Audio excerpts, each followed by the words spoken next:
Assalamualaikum warahmatullahi wabarakatuh. Hai teman-teman, perkenalkan nama saya Pina Trinur Alsya dari kelas C124 Akuntansi dengan NIM 102240025. Di sini saya akan mempresentasikan materi untuk memenuhi tugas evaluasi akhir semester. Hari ini kita bahas tentang korteks. Tapi sebelumnya kita pasti sering dengar kata-kata korteks, ya kan?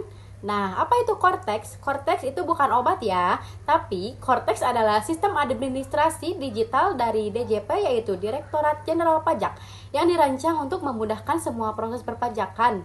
Korteks ini mengintegrasikan berbagai layanan mulai dari pendaftaran wajib pajak, pelaporan SPT, pembayaran pajak, hingga proses pemeriksaan dan penagihan pajak.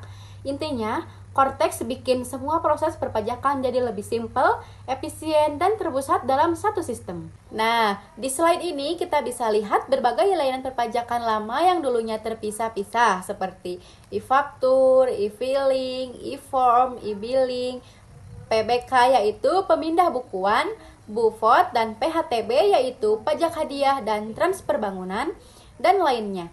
Nah, sekarang semua layanan itu digabung dalam satu sistem terpadu bernama korteks. Jadi, kita sebagai wajib pajak gak perlu lagi pindah-pindah portal buat lapor pajak, isi SPT, bayar pajak, atau ngurus dokumen pajak lainnya. Ini ada proses bisnis dan 5 langsung terkait wajib pajak. Korteks mengelola 21 proses bisnis perpajakan dan 5 diantaranya langsung melibatkan kita sebagai wajib pajak.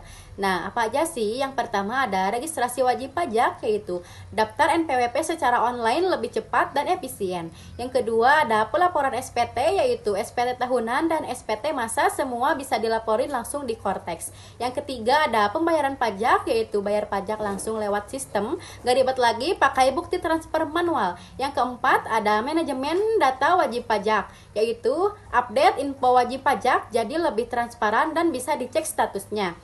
Layanan perpajakan lainnya misal minta klarifikasi pajak, konsultasi, hingga permintaan restitusi. Dengan sistem ini, semua layanan berbasis digital, jadi gak perlu lagi antri panjang di kantor pajak. Semua bisa diakses dari laptop atau HP. Nah, teman-teman, kita pasti bertanya-tanya kan, kenapa sih DJP sampai repot-repot ganti sistem ke korteks? Jawabannya bisa kita lihat di slide ini.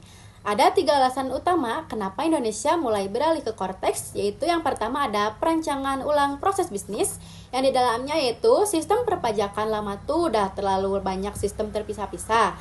Di korteks, proses bisnisnya didesain ulang dari nol supaya lebih efisien, simple, dan saling terhubung. Jadi, proses yang dulunya makan waktu, sekarang bisa otomatis atau lebih cepat. Contohnya yaitu ada pendaftaran NPWP, pelaporan SPT, dan pembayaran bisa dalam satu portal. Yang kedua ada perbaikan basis data. Selama ini, data wajib pajak tersebar di banyak sistem. Nah, korteks hadir untuk merapikan dan menyatukan basis data, biar data kita lebih akurat, real time, dan mudah diakses, atau buat petugas pajak maupun wajib pajak. Ini juga bikin pengawasan dan analisis data jadi lebih canggih dan tepat sasaran. Yang ketiga ada pembaruan teknologi informasi DJP. Nah, apa sih DJP itu? Direktorat Jenderal Pajak sadar kalau teknologi terus berkembang. Makanya korteks hadir sebagai bagian dari transformasi digital. Sistem baru ini sudah pakai teknologi yang lebih modern, aman, dan mendukung integrasi ke sistem lain, yaitu misalnya perbankan, marketplace, dan lain-lain. Jadi, intinya korteks itu bukan cuma ganti sistem, tapi revolusi besar dalam cara kita ngurus pajak lebih cepat, lebih rapi, dan pastinya lebih mudah dipahami oleh generasi kita.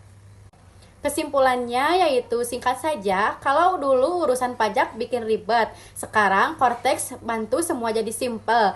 Buat kita mahasiswa ini penting karena di dunia kerja pasti akan ketemu sama urusan pajak. Korteks jadi tools utama dalam pengelolaan pajak masa kini. Kita bisa paham sistem digitalisasi pajak Indonesia sejak sekarang. Mungkin itu saja pemaparan materi dari saya, kurang lebihnya mohon maaf. Wassalamualaikum warahmatullahi wabarakatuh.